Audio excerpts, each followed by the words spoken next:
Assalamualaikum warahmatullahi wabarakatuh. Alhamdulillahirabbil alamin wa bihi nasta'inu ala umuri dunya waddin. Asyhadu an la ilaha illallah wa asyhadu anna Muhammadar Rasulullah. Amma ba'du.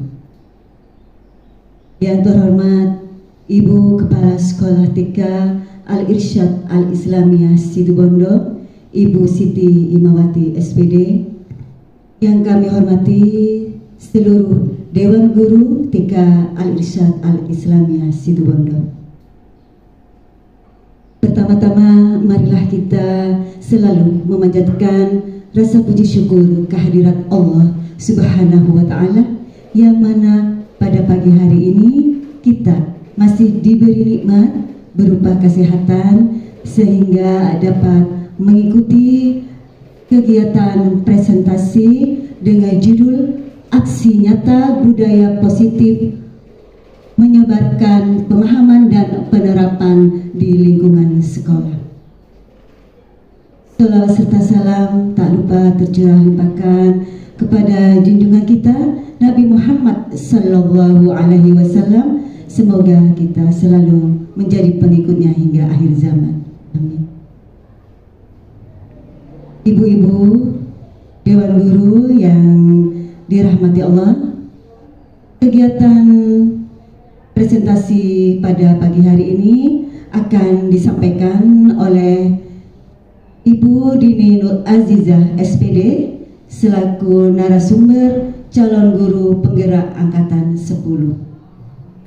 Baiklah, sebelum acara ini kita mulai, alangkah baiknya kita bersama-sama membaca basmalah. Bismillahirrahmanirrahim. Untuk acara selanjutnya, saya persilakan kepada Ibu Dini Nur Azizah SPD untuk menyampaikan presentasinya. Kepada Ibu Dini Nur Azizah, disilakan.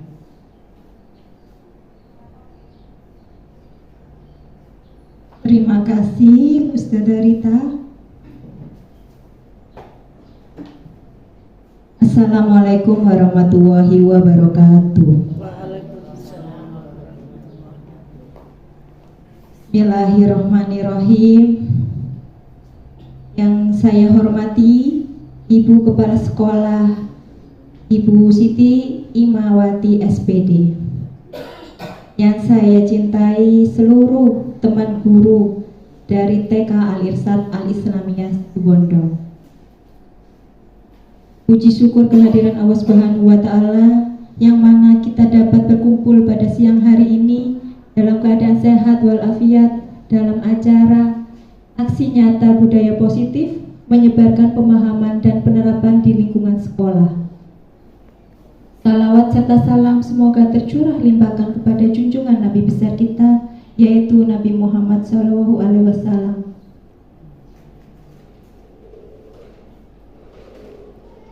Sebelumnya saya mengucapkan terima kasih kepada Ibu Kepala Sekolah dan rekan-rekan guru yang telah meluangkan waktunya pada siang hari ini.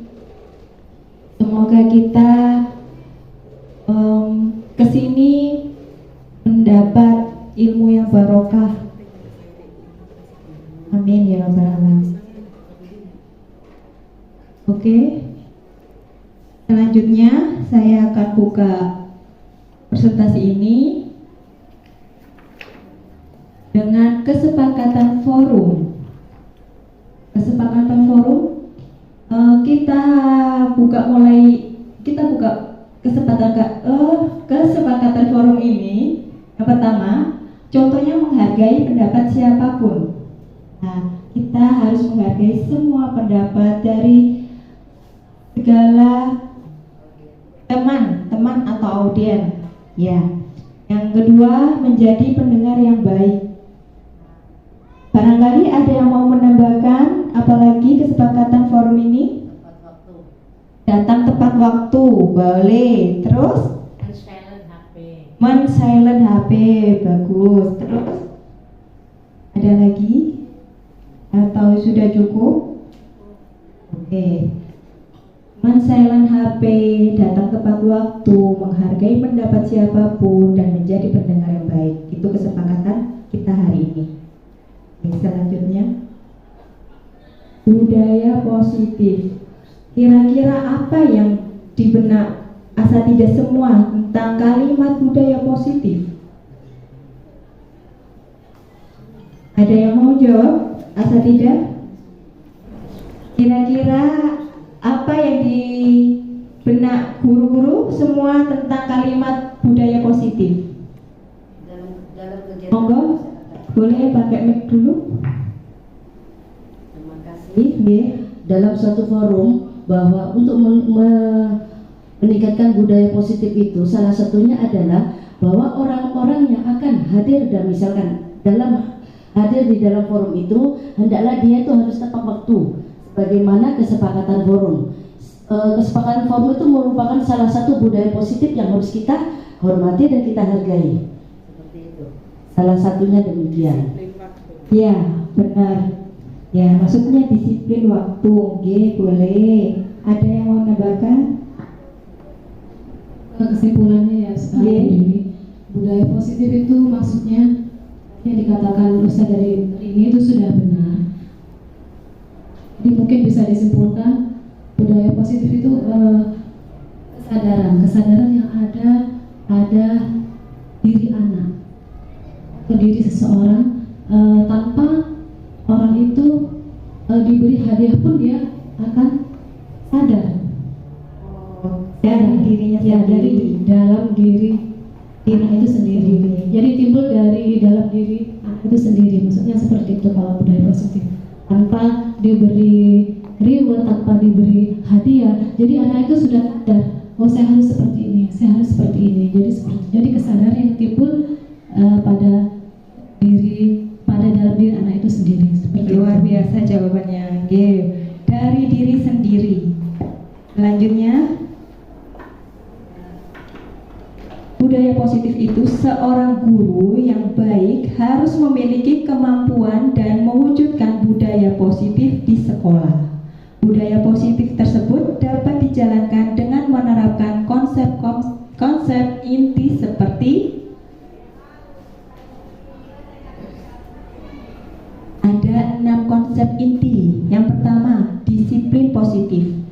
Kedua, motivasi perilaku manusia. Ketiga, keyakinan sekolah atau kelas.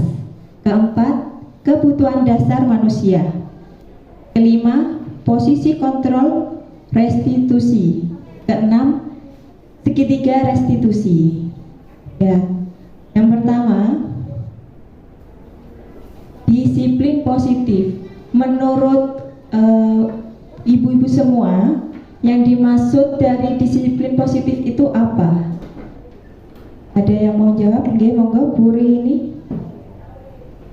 Dimaksud disiplin positif. Kalau menurut saya disiplin positif itu lebih mengarah pada kontrol self evaluasi. Jadi seseorang harus bisa mengontrol dan mengevaluasi dirinya sendiri. Itu agar dia itu bisa menciptakan rasa disiplin dalam dirinya, minimal seperti itu. Dengan menciptakan rasa disiplin pada dirinya, kesadaran diri pada dirinya, maka ia bisa akan menyebarkan sikap-sikap positif kepada yang lain. Seperti itu mungkin. Luar biasa jawabannya Ustazah Rini, terima kasih.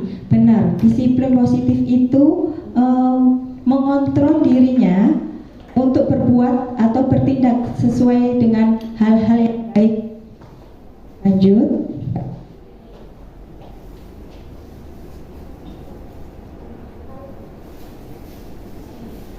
Disiplin positif merupakan suatu cara penerapan disiplin yang mengajarkan anak bertanggung jawab dan menumbuhkan kesadaran diri berdasarkan nilai-nilai kebajikan. Asatidah, seperti apa sih nilai-nilai kebajikan itu?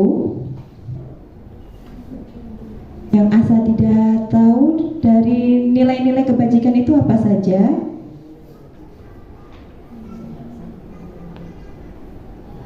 Ya, sopan santun, tata krama, Budaya berbicara, berbicaranya tutur kata lembut, nggih. Sikap sosial emosionalnya. Emosionalnya, nggih. Itu apa?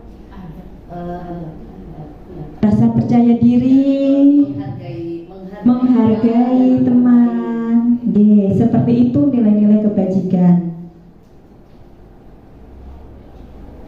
Tujuan disiplin positif yaitu disiplin positif lebih ke arah disiplin diri yang dapat mengontrol dirinya dalam melakukan segala tindakan. Jadi anak itu bisa mengontrol dirinya sendiri untuk melakukan segala tindakan.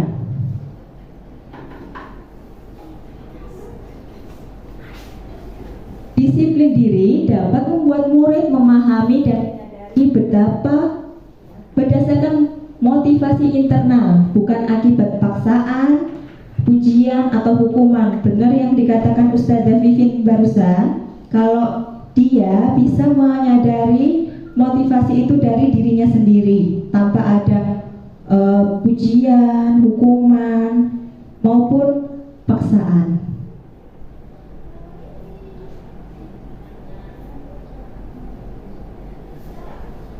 Nah, di sini profil pelajar Pancasila.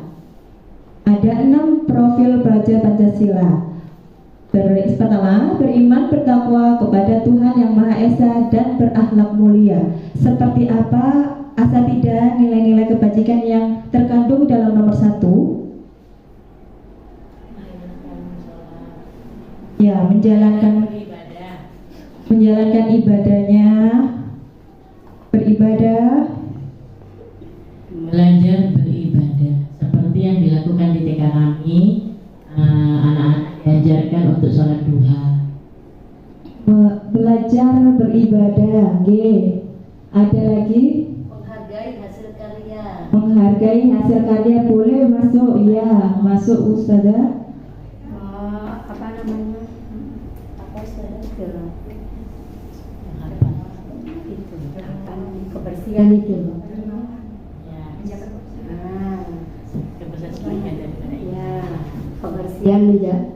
Kebersihan adalah sebagian dari iman. Contohnya hari Jumat, setiap hari Jumat Bersih. Setiap hari Jumat, Jumat bersih, Jumat sedekah, boleh, betul. Yang kedua, kebinekaan global. Nilai-nilai yang terkandungnya dari nilai-nilai kebajikannya yang masuk di kebinekaan global bisa masuk disiplin, ya Ustazah. Jujur, ya. Perilaku. Dermawan. Tiap anak itu memiliki perilaku yang berbeda-beda pada masing-masing pribadi anak. Sehingga dengan begitu kita bisa menyatukan bagaimana perilaku masing-masing anak agar dia tuh punya satu misi dalam kegiatan P5 tersebut. Oke. Masuk dalam kegiatan P5. Oke. Yang ketiga, gotong royong. Nilai kerjasama, ada lagi? Jumat bersih itu kan termasuk gotong royong. Ya, kolaborasi, bekerja sama dengan teman, saling tolong menolong, rukun, benar sekali. Yang keempat, mandiri. Dia dapat melakukan pekerjaan sendiri tanpa bantuan orang lain. Benar Ustazah, melakukan pekerjaannya sendiri tanpa bantuan orang lain. Ada lagi?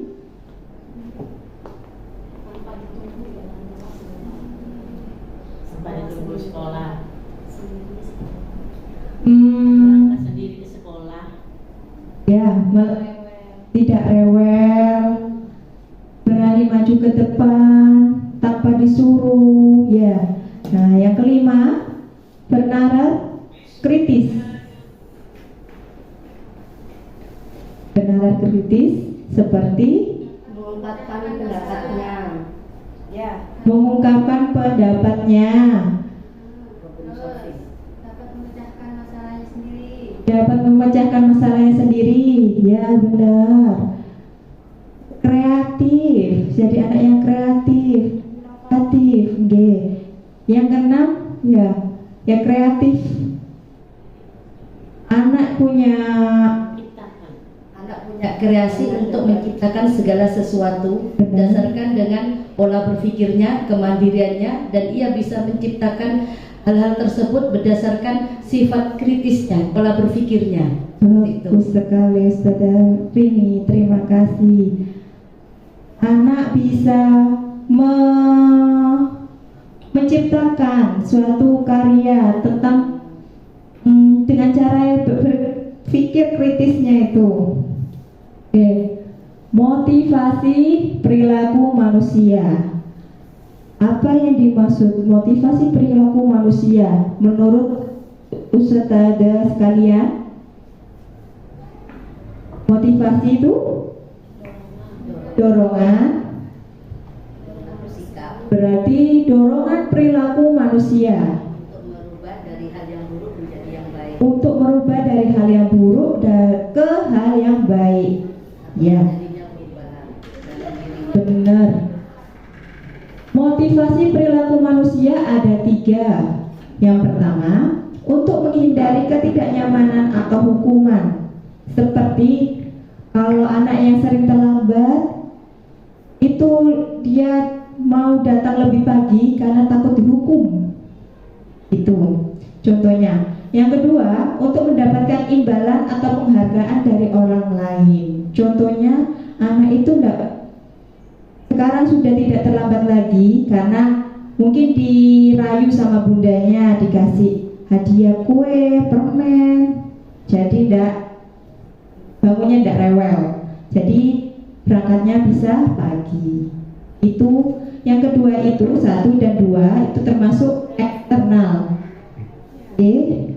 Yang ketiga, untuk menjadi orang yang mereka inginkan dan menghargai diri sendiri dengan nilai-nilai yang mereka percaya. Yang ketiga ini dari internal anak sendiri, yaitu mereka menginginkan kalau dia pengen dihargai, pengen dipercaya, dia melakukannya dari diri sendiri. Selanjutnya, yang ketiga, keyakinan kelas. Apa yang dimaksud dari keyakinan kelas atau tidak?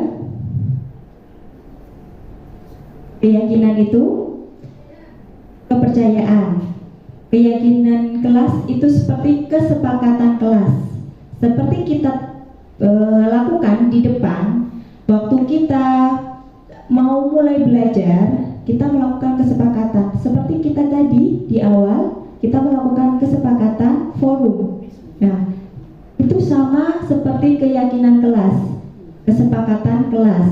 Jadi ketika anak itu melakukan pelanggaran, kita ingatkan kembali kesepakatannya tadi gimana, seperti itu. Oke.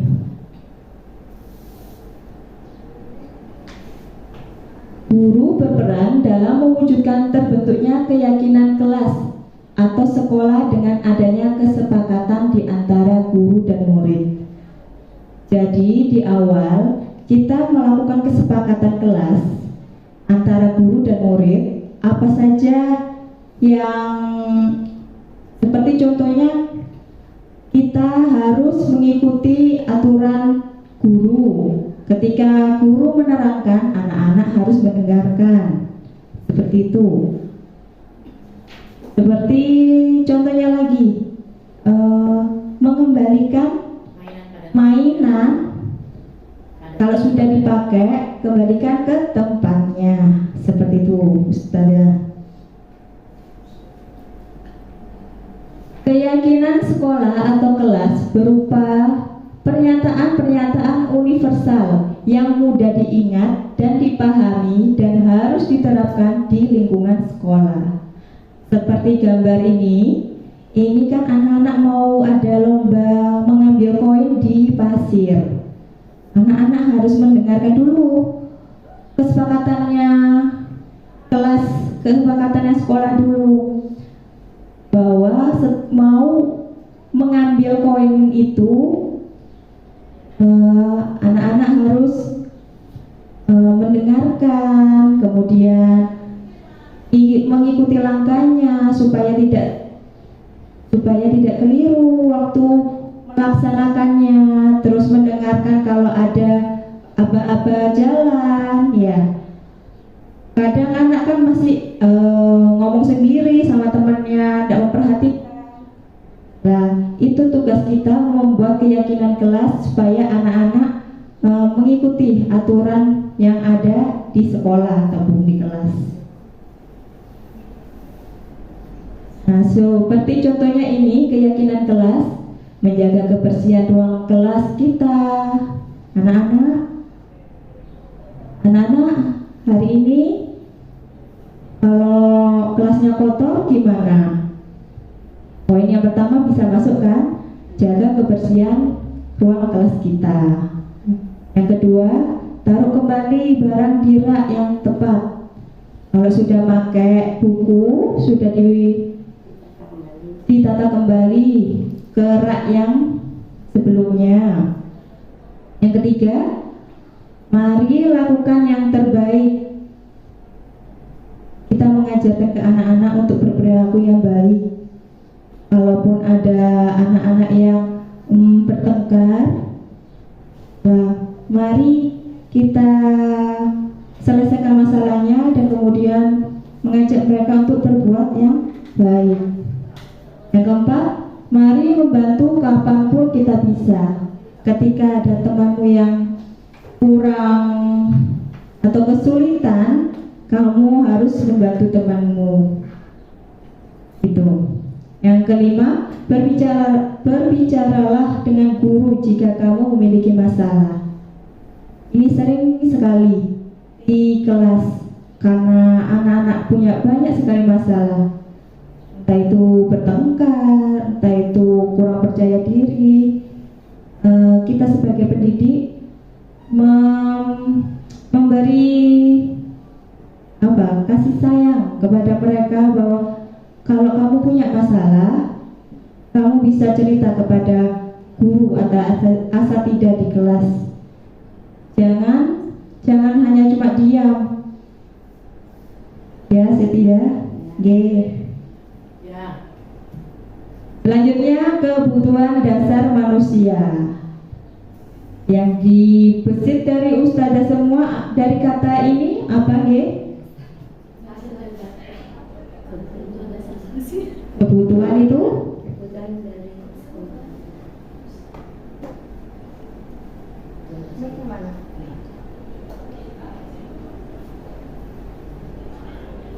kebutuhan dasar manusia.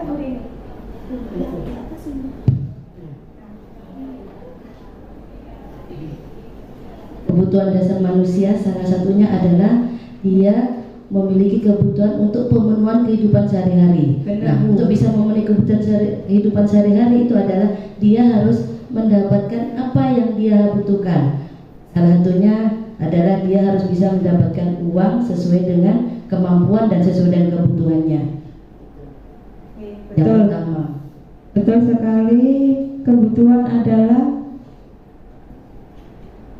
adalah segala sesuatu yang dia memang butuhkan dan segala sesuatu yang memang harus dilakukan. Kebutuhan dasar manusia yaitu segala sesuatu yang kita lakukan untuk mendapatkan apa yang kita inginkan. Seluruh tindakan yang kita lakukan memiliki tujuan tertentu, dan semua usaha terbaik yang kita lakukan adalah dalam rangka agar kebutuhan dasar kita terpenuhi dengan baik. Semuanya memiliki kebutuhannya masing-masing.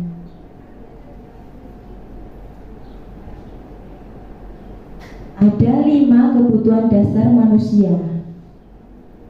Yang pertama, bertahan hidup. Yang kedua, kasih sayang dan rasa diterima. Yang ketiga, penguasaan. Keempat, kebebasan. Kelima, kesenangan.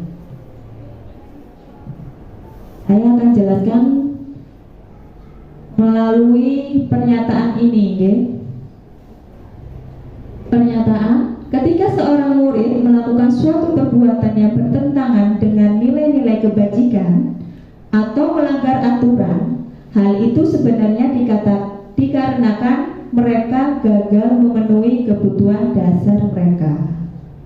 Jadi kalau ada murid yang melanggar, berarti dia gagal memenuhi kebutuhan mereka, dirinya sendiri. Seperti kasus berikut.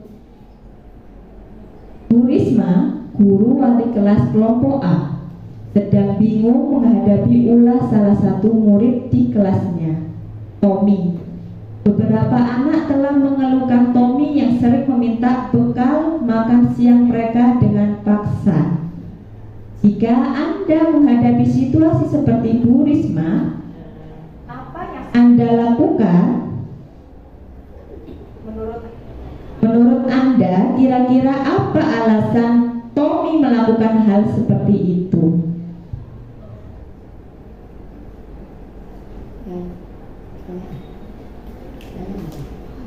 Iya, coba. Yes. Ya, ini kebetulan ya Ustazah ya, ini di kelas saya juga ada yang seperti ini. Nah, langkah yang pertama kalau versi saya ya Ustazah, itu saya langsung ke orang tuanya. Kita berbicara mengatakan bahwa anak tersebut ini setiap anak yang membawa kue, yang misalnya contoh menari seperti nasi yang dibentuk seperti sushi Apa itu? ya berhiasan, itu anak tersebut itu langsung mengambil tanpa izin. Jadi dia itu ya langsung merebut. Ketika yang mempunyai sushi barusan lapor ke saya, itu sambil teriak-teriak, "Ustazah, aku diambil sama si ini." Nah, itu malah ngece, malah lari. Nah, itu yang pertama. Solusinya saya ke orang tuanya bilang, oh ya, ke orang tuanya, coba ibu besok minta tolong diberikan kue sushi, barangkali mungkin punyanya sendiri dia mau. Keesokan harinya ternyata diberikan sushi, anak tersebut tidak mau makannya sendiri, itu tetap mengambil punya teman yang lainnya. Kemudian anak tersebut saya panggil, "Nah, kenapa kamu kok mengambil punyanya si ini? Itu enak loh, kamu sendiri kan kemarin sudah dibelikan, kenapa kok tidak mau?" "Enggak, aku pengen punyanya yang itu enak, punya aku enggak enak."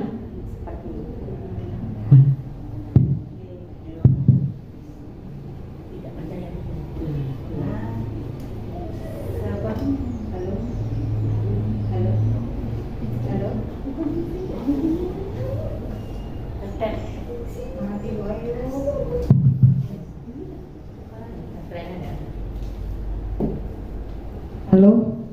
Ya, seperti kasus muridnya Ustazah Isna, hampir sama. Kalau kita dikembalikan lagi, nah, kebutuhan dasar manusia yang apa?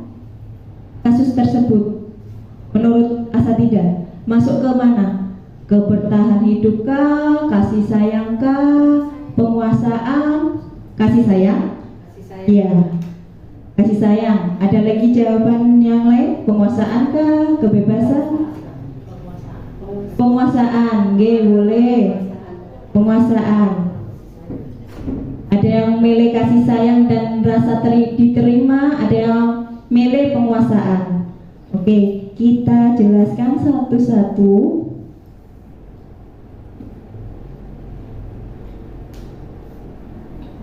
Alasan Tommy yang pertama, karena ia lapar dan orang tuanya tidak membawakan makanan atau bekal makanan siang, maka kebutuhan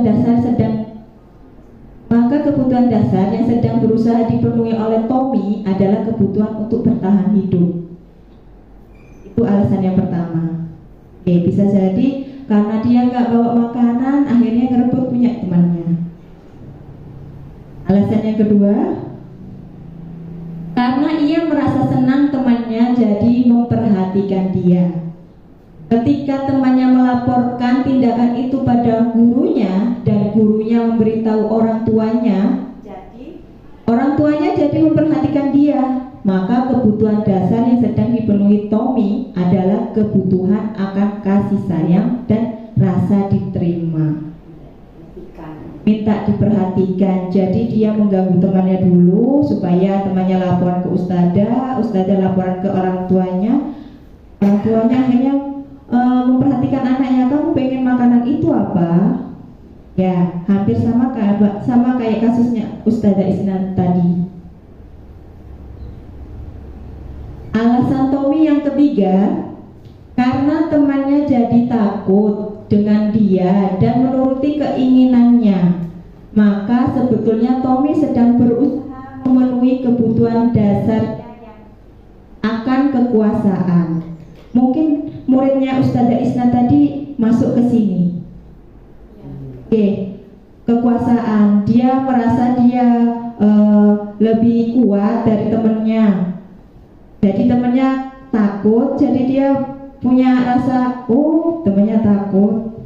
Nah, akhirnya meskipun dikasih makanan yang sama seperti itu, jadi dia masih mengganggu temannya.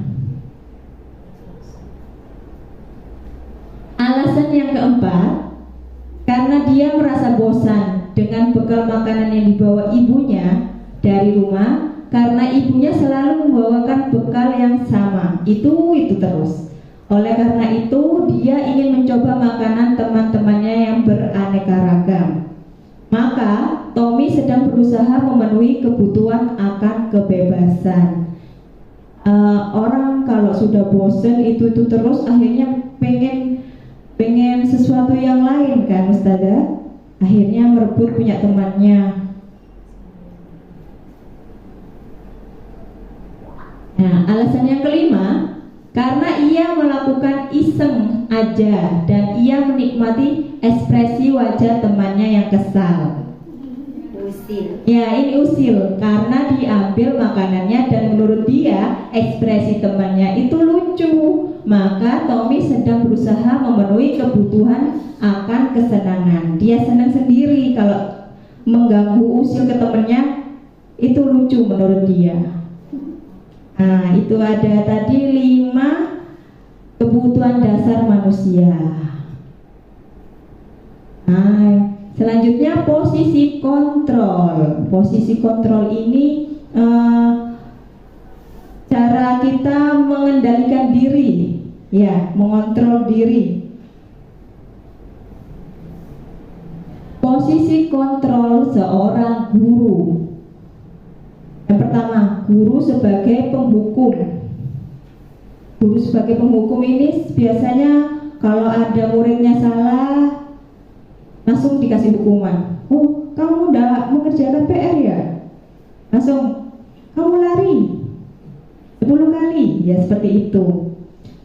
Yang kedua, guru sebagai pembuat merasa bersalah.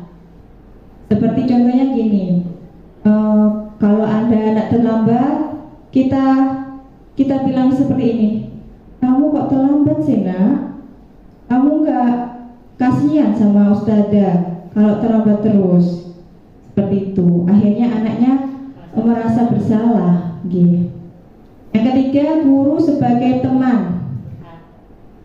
Guru sebagai teman ini ya tidak menghukum, ya tidak membuat merasa bersalah juga. Jadi kamu mau telat ya? Ya sudah, nggak apa-apa sekarang masuk kelas sudah. Seperti itu. Saking akrabnya guru sama murid. Yang keempat, guru sebagai pemantau. Guru sebagai pemantau ini hampir sama kayak penghukum, tapi guru yang ini lebih mengawasi. Seperti kamu telat ya, kamu sudah tahu konsekuensinya telat gimana. Langsung anak itu disuruh untuk sadar diri kalau telat resikonya seperti apa. Apa menulis 10 lembar, apa suruh lari, itu seperti itu. Manajer, nah, hampir kalau manajer ini hampir sama kayak pemantau dan teman.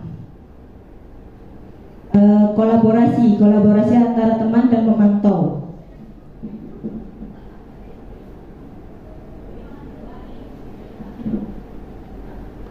Sebagai guru manajer, guru berbuat sesuatu bersama murid, mempersilahkan murid, mempertanggungjawabkan perilakunya, dan mendukung murid agar dapat menemukan solusi dan permasalahannya sendiri.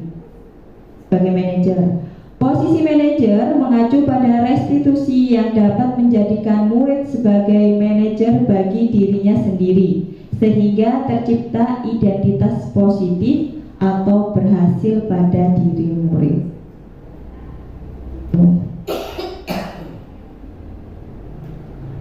Nah, selanjutnya segitiga restitusi. Yang terakhir, apa sih segitiga restitusi itu? Ustazah baru dengar ya? Ya. Suatu proses dialog yang dilakukan guru atau orang tua agar dapat menghasilkan murid yang mandiri dan bertanggung jawab. Jadi guru atau orang tua ini mengajarkan anaknya mandiri, mempunyai rasa tanggung jawab dari dirinya sendiri.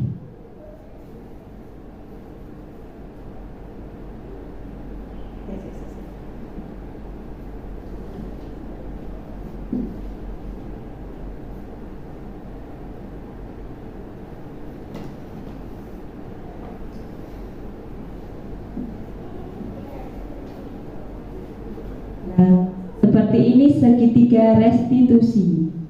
Yang pertama, menstabilkan identitas. Menstabilkan identitas itu seperti ketika anak melakukan kesalahan, kita mengucapkan ya nggak apa-apa, karena setiap orang itu, karena semua orang itu pernah melakukan kesalahan. Seperti itu. Yang kedua, validasi tindakan yang salah. Seperti contohnya, nggak apa-apa kamu seperti itu, untuk kamu nggak melakukan kegiatan, nggak apa-apa kamu melakukan seperti itu. Untuknya kamu tidak melakukan hal yang lebih parah lagi, seperti itu contohnya. Yang ketiga, menanyakan keyakinan, seperti gimana tindak kamu, mengingatkan keyakinannya lagi. Gimana tindakanmu setelah seperti itu? Apa yang seharusnya kamu lakukan? Itu.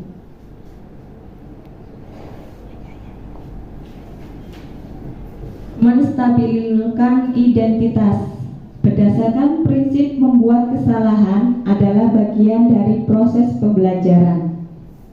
Menggeser identitas gagal ke identitas yang sukses.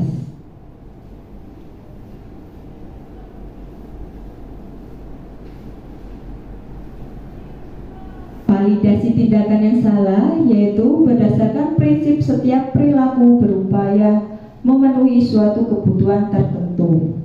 Guru akan bergeser dari pemikiran stimulus respon menjadi proaktif. Sehingga dengan mengenali dan mengakui kebutuhan murid akan memperbaiki hubungan dengan murid. Ketiga, menanyakan keyakinan. Murid akan diberi pertanyaan bermakna untuk memunculkan motivasi secara intrinsik. Kemudian mampu mengaitkan keyakinan dengan tindakan yang salah.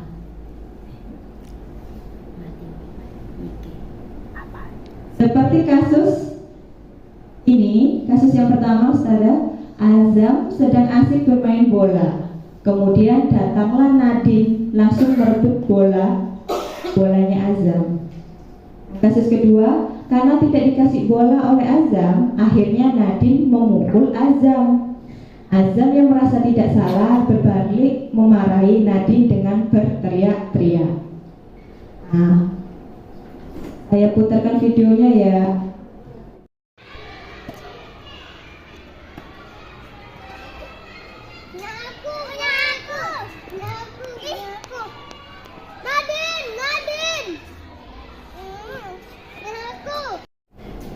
Oke.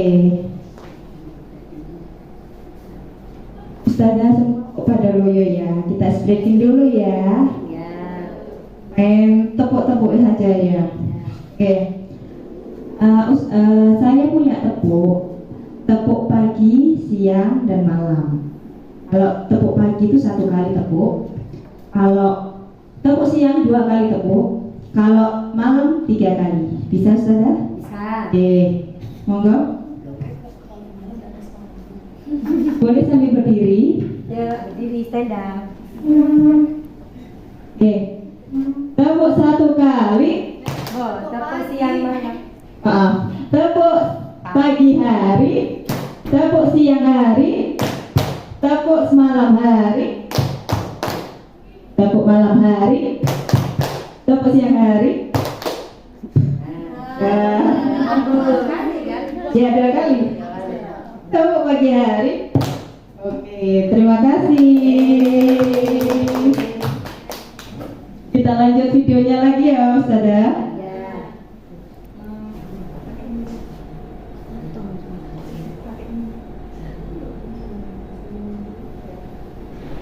Kenapa dari tadi kok ribut-ribut ya? Nadi pulaku. Betul Nadim yang dikatakan aja? Iya Ustazah. Memang membuat kesalahan itu sesuatu yang wajar.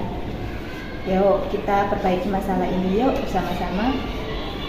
Nadim, apakah tindakan kamu merebut bolanya Azam itu baik? Tidak Ustazah. Nah, sebaiknya gimana? Minta izin dulu. Iya, meminta izin dulu. Kalau diizinkan oleh Azam, kamu boleh main bareng sama Azam. Kalau tidak diizinkan, kamu nggak boleh mukul. Mukul sambil marah-marah. Ya, iya. Sebaiknya meminjam dengan cara yang baik-baik, yang sopan, ya sayang. Kamu melakukannya dengan benar karena kamu mempertahankan barangnya kamu. Ya. Sekarang kita berbaikan dulu, ya. Setelah berbaikan kita main bersama. Yuk berbaikan Nadia, minta maaf dulu. Maaf Azam. Bersama. Ya, main bersama, tapi jangan bertengkar lagi, oke? Iya. Oke. Selesai. Barangkali ada yang mau apa? Nanya? Itu tadi apa namanya? Tanya jawab apa bagaimana? Tanya. Yang terakhir, video terakhir. Iya, maksudnya. Intinya. Intinya, yang video yang terakhir itu kita memang mengiyakan kalau anak itu mempunyai masalah. Kemudian kita sadarkan anak itu bahwa kalau tindakan tersebut kurang benar. Terus kita beri pengertian bahwa lebih baik meminjam daripada merebut barang temannya. Akhirnya anak itu tadi saya suruh untuk berminta maaf dan kemudian mulai main kembali. Ada yang mau ditanyakan atau tidak? Tapi mau, benar. Anaknya mau. Mau. Oke. Terima kasih. Saya kembalikan kepada moderator.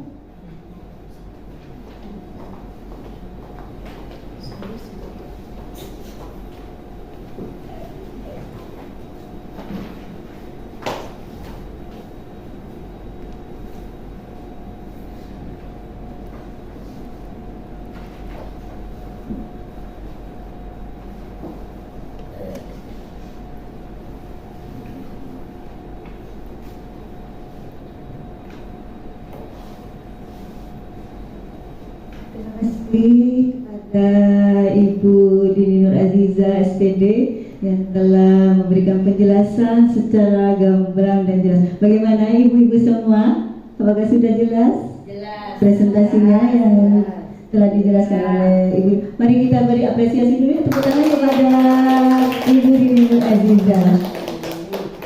Baik, ibu-ibu guru sekalian, adapun kesimpulan pada presentasi kita pada siang hari ini yaitu bahwa kita harus memiliki kesadaran diri yang kuat, di mana kesadaran diri yang kuat dapat membantu pendidik untuk bisa menangkap adanya perubahan yang terjadi selama berbicara dengan peserta.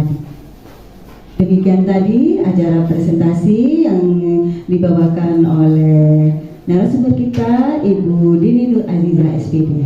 Kita tutup acara pada siang hari ini dengan bacaan hamdalah. Alhamdulillahirabbil alamin. Wabillahi taufiq wal hidayah. Wassalamualaikum warahmatullahi wabarakatuh. Waalaikumsalam warahmatullahi wabarakatuh.